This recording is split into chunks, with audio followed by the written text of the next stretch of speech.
Саламатсыздарбы? Бүгін біз қайрадан студиябызға Абдыган Эркибаевты чакырдык. Өткөн жолугушууда биз негизинен илим жана маданият жөнүндө сүйлөгөнбүз, анча-мынча саясат кошулуп кеткен.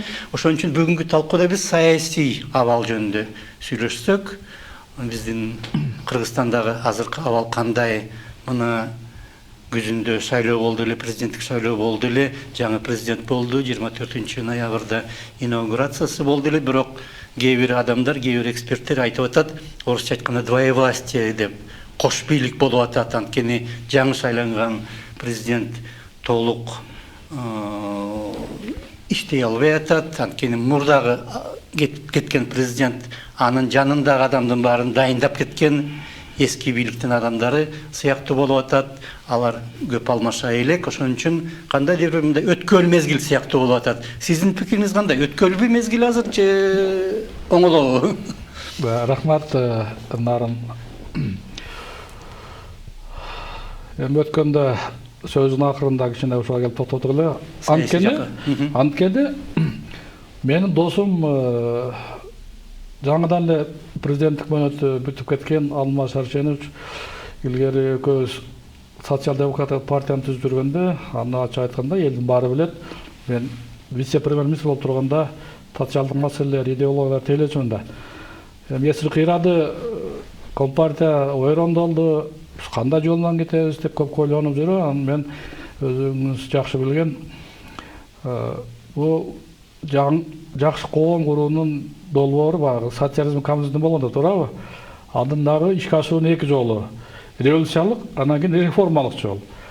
Большевиктер Ленин баш болгон жанагындай революция жолу менен кетип, акыры жанагындай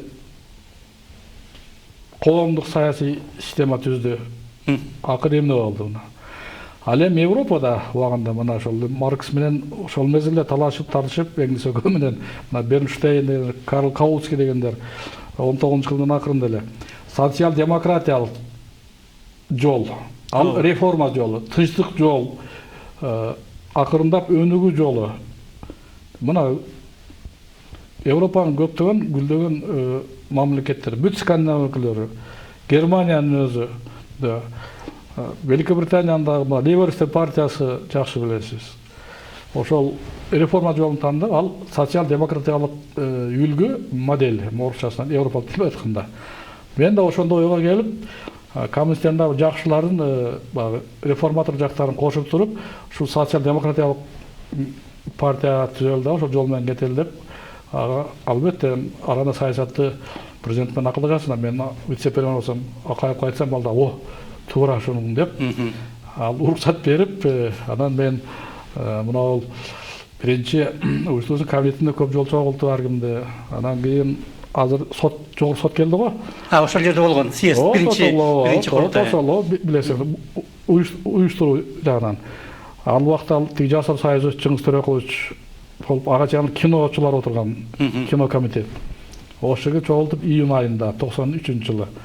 Мына мен осудан бирок айткам, ой, коммунисттердей болуп, көбүнчө акиндер келип алыпсыңар. Болбойт, бул бийликтин партиясы болуш керек. Бул идеянын, ишенимдин партиясы болуш керек. Бул мансапкорлук үчүн түзүлгөн жок. Биз жана Европа сыяктуу ушундай бир жол менен кетели деген ниетте болот деп айтып, кийин ошону түзүп барыбыз тең. Анан мен каттытканмын. Ал убакта Раматлык Усмукамбаевич адилет министри болчу. Ошонун колунан күбөлүктү алып, мына анан кийин мен МТРК каршы Ошко кеттим, аким болуп.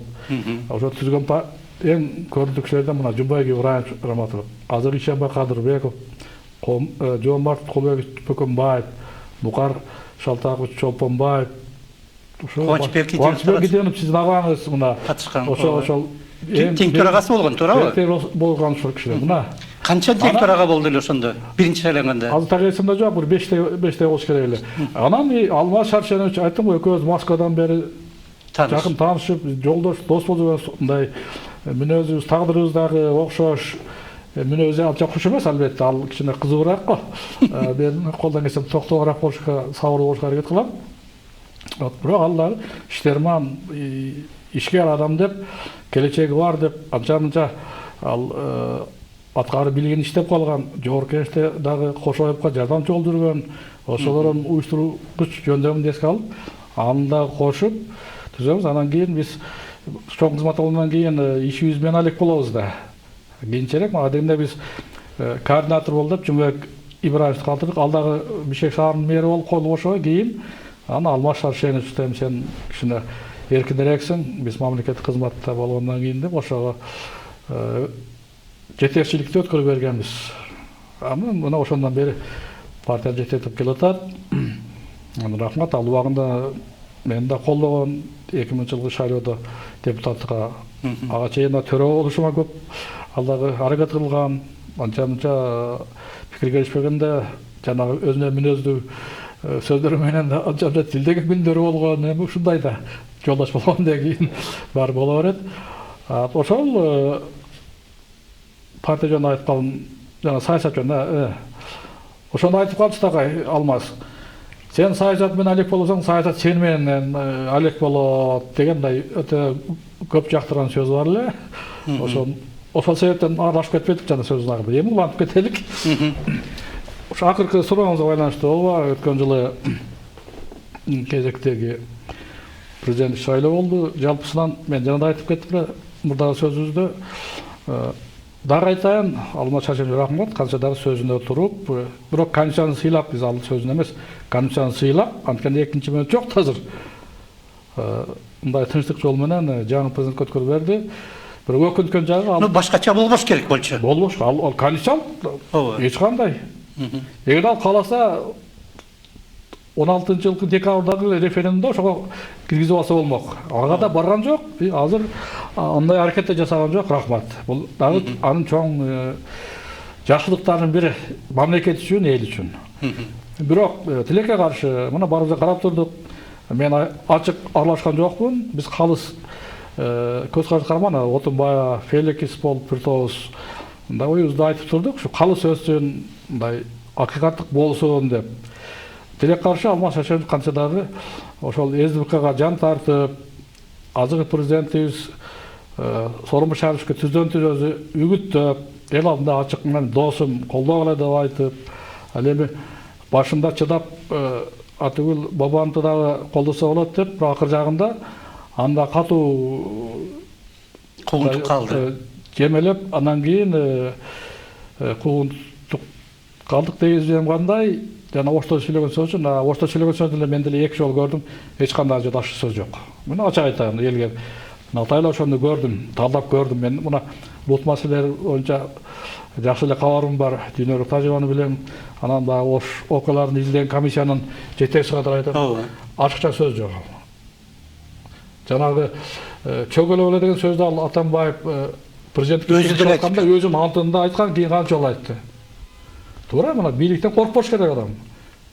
Ким болбосун узуна карабай, өзүнүн укугу үчүн күрөшүш керек деген сөз. Анын эмнеси бар экен? Анан негизинен жанагы тартип коргоо уюмдары жөнүндө, милиция жөнүндө айтканда. Түпкүлүгүндө ал жерде ашыкча эрен-төрөн көрчү нерсе жок. Эми ошого карабастан тилекке каршы мына мага да иш козголуп, качып жүрөт. Цивилизациялуу өлкөлөрдө, сивил өлкөлөрдө шайлоодо ар кандай сөз айтылат, бүткөндөн кийин кол кармашып, бири-бирин кучактап, анын баарын унутат. Унутат дагы алдыга карай кадам шилтеп кетет. Мына демократиялык өлкөлөрдүн үлгүсү ошондой да, укуктук өлкөлөрдөн. Мен өкүнөм, андай болбой калды. Бирок жакшы жагы Сооронбай Шарипович канча дагы президент болуп шайланды. Мен аны жаш кезинен бери жакшы билем, үй бүлөсү менен билем, атасынан тартып, ага инилери менен бардыгы чогуу депутат болуп жүргөнбүз, чогуу иштешкенбиз. Жардысында андай жакшы жаманчылыгы жок адамга ак көңүл, анан чарбалык тажрыйбасы бар жакшы жигит. Бирок чоң саясий тажрыйбасы жок деп ачык айтып келет. Айтып коеюн. Ал жанагы айрышкан күрөштөрдө ар кандай саясий интригаларга көп катышкан эмес. Бул биринчи жана өзүнө жакшы сапаттары айтып кеткен.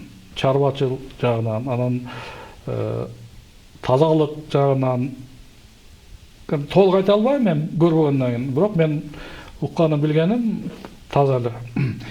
Анан дагы башка оң сапаттары менен шайланды. Бирок ал эч убакта бир лидер болуп мындай бир партиянын же бир кыймылдын жүргөн эмес да. Саясий күрөштөрдө, кармаштарда өзү мындай даана таныткан эмес да. Президент болду. Бирок мен ушу күзүндө эле айткам ушул жактан. Жакшы анын ураны мен кыргыз көчүн улантам, Алмаз Шаршеновдун жолунан айтып жүрбөдүм. Мен ошону айткам. Мунусу жакшы. Бирок мамлекет башчысы жол башчы болот. Демек анын өзүнүн ою, өзүнүн мамилеси, көз карашы, өзүнүн стратегиясы болуш керек. Болбосо мурда болуп келгенден аткаруучу да. Бирөөнүн эркин аткарган киши. Бирөөнүн жолун аткарган киши. Андай болбойт. Чоң саясатта, мамлекеттик иште андай болбойт. Ошол Алмаз Шаршеновдун жакшы жактарын алып, улантып, бирок анын убагында кеткен кемчиликтердин баарын кайрадан электен өткөрүп, таразалап, өзүн түзөтүп, анан өзүнүн жолу менен. Жанында орусча преемство дейт, бизден өткөрүлүп, жана жаңычылдык болуш керек. Туура. Жаңы аракет болуш керек. Ушулдан алганда, жана өзүң айтып кеткендей, ошол 2,5 ай болду мына өлкө башчы болгонуна. Азыр жалпысынан ушу Алмаз Шаршеновдун жолун антып, сөздөрүндө да улам Алмаз Шаршеновго шилтеме берип, ошонун сөздөрүнө келатат. Эки эме 3 өлкө бар, алар көбүнчө ошол мамлекеттердин чакыруусу боюнча барды. Мына Казакстандын, Россиянын, андан кийин Өзбекстан, Тажикстан 4 өлкөнүн. Алардын чакыруусу боюнча. Ал бул биз тараптан демилге болгон жок да. Сооронбай Шариповдун демилгеси боюнча болгон жок ал. Бирок жакшы барып келди. Мен баарын эми тажрыйбасы адамдар ар бир нерсени эсептеп, байкап жүрөбүз да. Ооба. Эсеп чотун алып жүрөбүз да. Өзүнүн эки демилгеси болду. Ички саясатыбызда Кыргызстан ичинде. Жана аймактарды өнүктүрүү жолу деп жарыялады. Мен жалпысынан колдойм. Бирок андай демилгени бир жыл эмес, бул жыл эмес, ал такай болуш керек. Такай. Айталык, мен Ош областында болгондо жаман көрүнгөн Маскаровка. Ошол аймактар күчтүү болсо, өлкө күчтүү болот деп мен уран таштап, ошол катуу бир топ сүйлөгөнгө туура келген, аны жактырган эмес убагында. Эми такай борбор кээде аймактарга, региондорго кичине өстөн карайт да. Бирок аймактар такай көңүл бурууга муктаж, жыл сайын өтүш керек. Анын ордуна мен үлгүрбөй калдым. Ушу быйыл Айтматов 90 жылдыгы. Айтматов жылы деп мына бүт түрк дүйнөсү Айтматов деп жарыялады. Ошентип койсо да жакшы болмок. Мен бирок эми канча да колдойм жанагы. Илайм аймактар өнүксүн. Анын экинчи кичине кескин да элге азыр байкалган адамы жаңы эле өткөн коопсуздук кеңешмесинде сүйлөгөн сөзү. Бирок мен өткөндө айтып кеттим эле. Бардыгы ошентип келген. Акаев дагы, Бакиев дагы, Алмаз Шаршенов дагы ошол сөздөрдү айткан, ошондой стратегия иштеген, чыгарган жарлыктарды арты үзүрлүү болгон эмес. Анын себеби эмне? Мына азыр Сооронбай Шариповдун бардык сөздөрүнө макулмун, кошулам. Бирок анын сүйлөгөн сөздөрү сөз эле. Азырынча. Себеби артынан иштиктүү чара көрүлгөн жок да. Мүмкүн болот дагы убакыт. Жок, өткөн жок. Дегенден буйдаш керек. Мына ушунчалык катуу сөздөрдү айтты, адилет сөздөрдү айтты. Акырында мына ушул себептерден улам урматтуу башкы прокурор, улуттук коопсуздук кызматынын төрагасы, ички иштер министри, соттун бери. Эгерде өзүңөрдө абийир болсо, бетиңерде кызыл болсо, кыргызча айтканда, кетип калгыла. Же болбосо мен азыр бошотайын. Бошоттум, эгер алар ага көңүл эмес. Мына убагында Акаевда 2 жыл болсо да чоң чогушуп турган. Кутуев ички иштер министри башчысы буан урушуп, бакылдап бүтүрдү. Эч чечим алган. Ана мен ошондо айткам Аскарга бүткөндө, ой. Жөнү сөз болуп калбады эми. Жок дегенде бир экөө иштен алып канчага койбойсуз. Болбосо мунун эч натыйжасы болбойт. Жөнү сөз да. Ооба. Көнүп калган эл баягы эле сөз. Деп болсо улуттук коопсуздук кеңеши жана Аксоого караганда билесиңер да. Ооба. Баки баш болуп баары эле кеткиси келип отургандан анан мен микрофон ачуум келип микрофонду бир чагып айттым, ай, уя албайсыңарбы? Şu кызматка жармашып отурасың ал жерде. Кантип ойлоп атса деп Голландиянын мисалын келтирип, кетпейсиңерби? Ошентиш керек да, туурабы? Жанагынча айтса чейли болмок. Ооба. Бирок мен да Өзүңөргө кетип калгыла деп айтса. Деп ошо, биринчи. Анан болсо мен анда өзүм жалгырдан кетирем деп айтса болмок да. Анда жасаган жок, мен да түшүнөм, ал жанагы өзүң айткандай Алмаз Шаршенов менен киндигин алып айтат да, кыялла айтат. Бирок бул элдин иши да. Бул экөөнүн иши эмес. Жеке эки адамдын иши эмес. Бул мамлекеттин иши. Анан экинчиси жана мен айткандай, уяттары болсо, мына ошондой сөздөн кийин өздөрү кетип калыш керек да.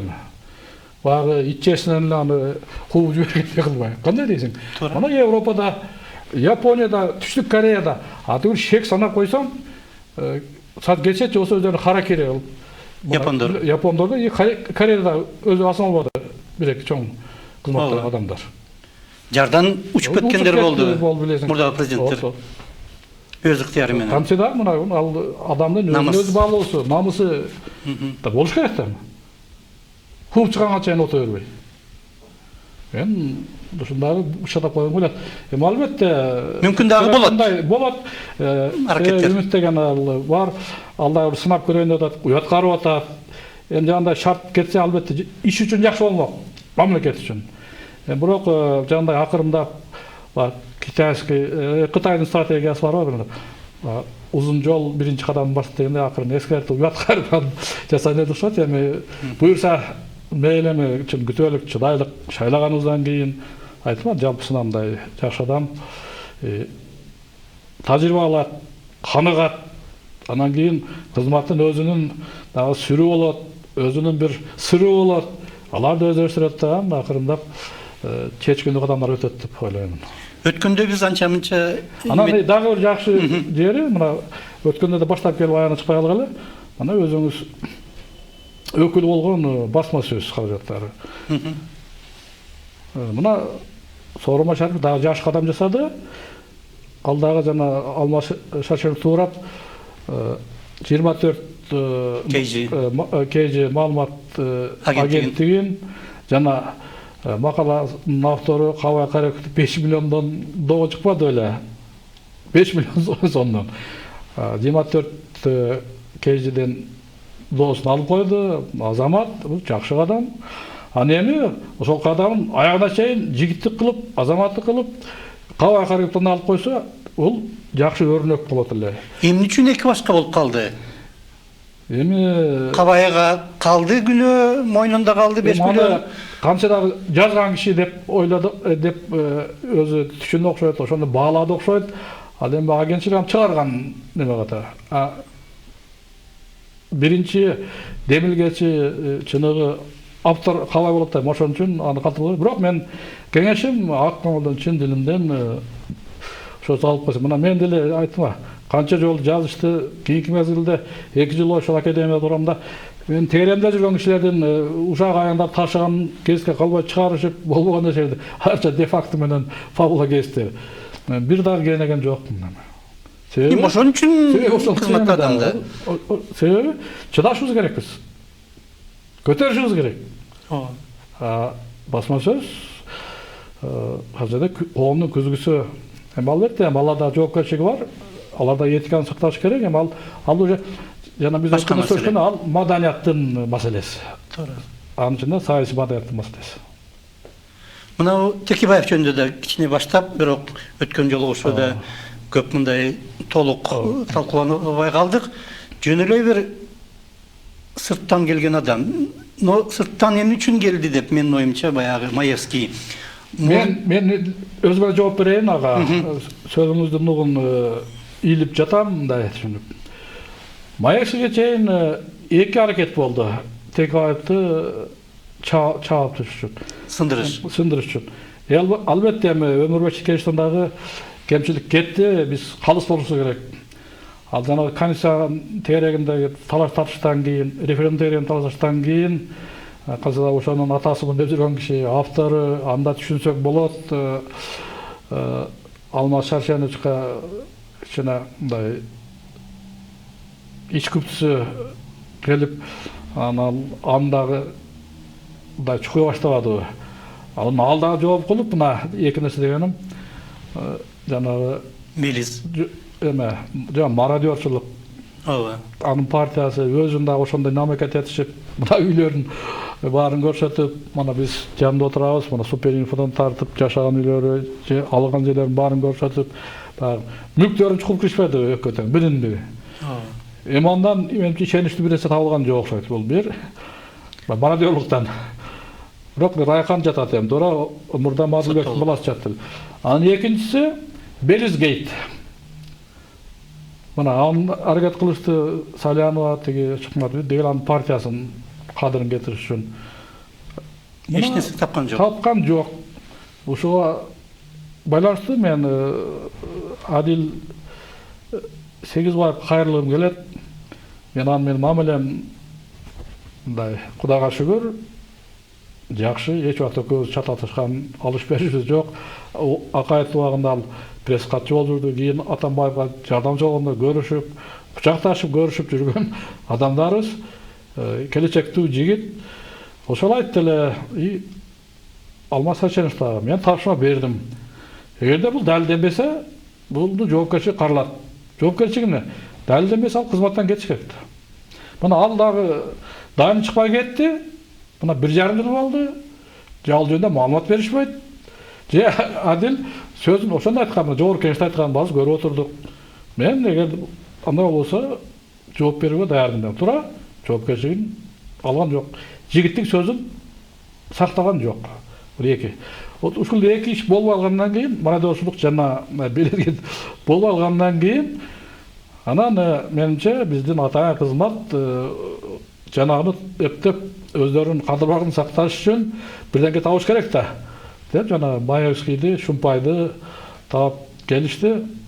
Менин өтө өкүнгөнүм, мына убагында Бакиевдин убагында Матрешка гейт болуп, Польша аэропорттон кармалып, Польшанын соту мына чет өлкөлүк гражданинди Штекобаевди Ханзадагымды чоң саясий ишмер экен деп, бул андай ишке барган эмес болуш керек деп актап бошоту, туурабы? Чет өлкө. Чет өлкө.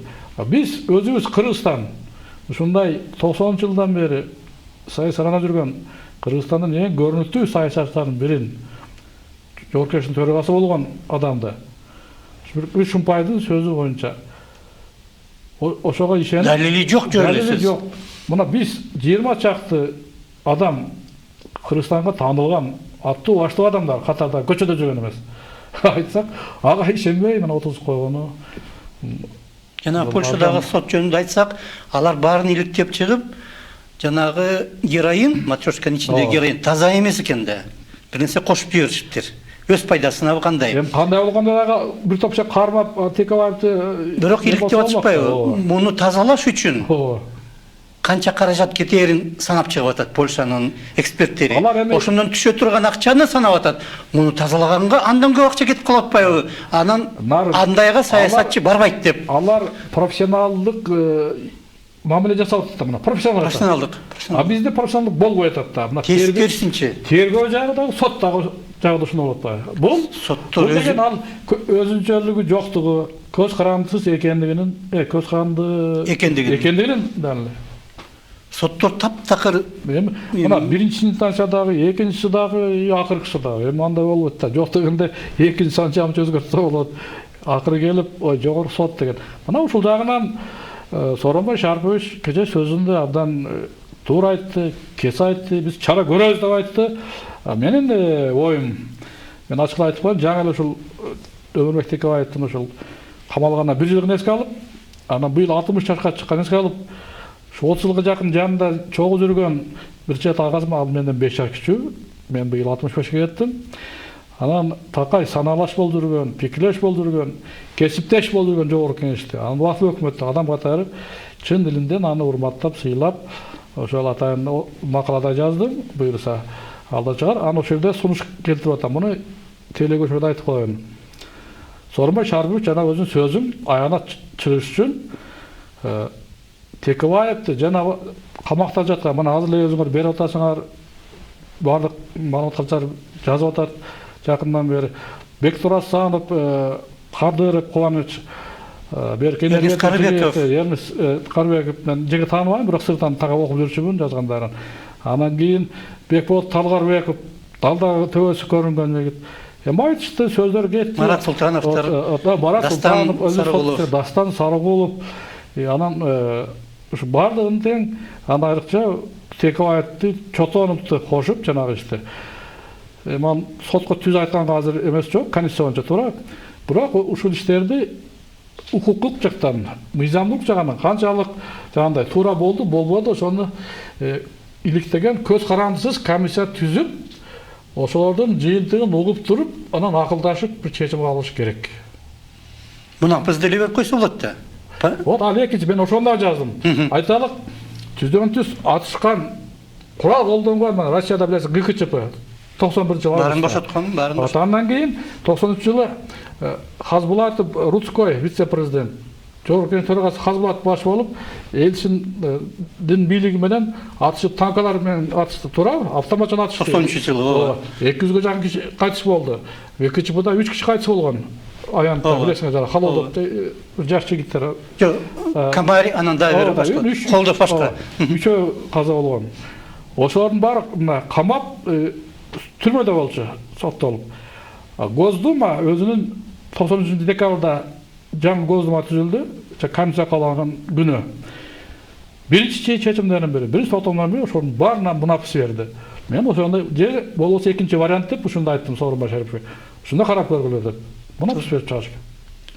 Ансыз Кыргызстанда өзгөчө жаңы шайланган президент Сооронбай Шарипов башы ооруй берет, тынчтык болбойт. Өлкө үчүн, мамлекет үчүн, анын тынчтыгы, бейпилдиги үчүн ушундай кадамга барыш керек. Өйүй берет. Өйүй берет, эл улам наразылык күчөй берет да. Ооба. Мындай бир коомдук бир мындай мунаса керек болуп атпайбы, туурабы? Мен маселени чыныгы курал алып чыккан, ал действиеси болсо, иш болсо, анда бир жөн. Же болсо чыныгы кылмыш кылса, жесе камагынды колдойм мен. Ким болбосун. Эгер Текебаевди далилдесе, мисалы мен да мындай сөздөрдү айтпак эмесмин. Туура. Бирок жөн айткан сөздөрүн мындай жазып алып, ой бу Кыргызстан эмне болуп кеттик? Мына азыр канча даган депутаттар, төрагалар жатат. Россия кандай чоң мамлекет? Эсегенде баш мамлекеттер эми четтелип албай эле болуп. Ушундай процесс болот да болгон жок. Жок.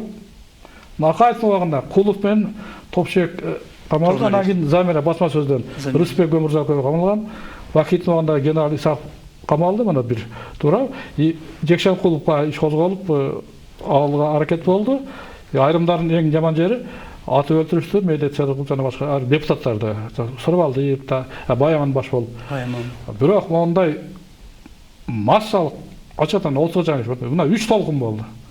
Биринчи Бектур Асановтар, Сарыгуловтар, Кубаныч Кадыровтар. Мен барын тааныйм. Чогуу жүргөнбүз, чогуу тешкенбиз. Анан экинчи болду Талгарбековтар, туурабы? Ооба.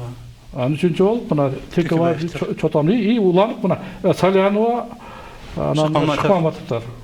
Анан басма сөзгө дагы аябай мындай өрү басым болду. Ушул эки чекилик болуп калды айтып атпаймынбы? Мен абдан өкүнөм. Мындай Кыргызстандын жараны катары анан канча дагы ушул саясатта, мамлекеттик чоң кызматта жүргөн адам катары. Себеби мен элибиздин тынчтыгын, мамлекетибиздин бейпилчилигине абдан ынтызармын да. Колдон келсе чыч атакты жеткизбей эле бүтүрүш керек. Чыгып келсе аны чечип коюш керек. Бизди кайра убактыңар болуп калды деп атышат. Дагы жолугуп, дагы талкуулап туралы коомдук маселелерди. Бизде бүгүн конокто Абдыган Эркибаев болду, мурдагы спикер, мурдагы президент Илимдер академиясынын депутат жана министр көптөгөн кызматтарда иштеген. Биз бүгүн негизинен саясий маселелерди талкууладык. Азыркы абал жөнүндө жана кандай жол менен коомдук мунасага жетсе болот деген маселелерди. Рахмат сизге. Өзүңүзгө да рахмат. Саламатта калыңыздар.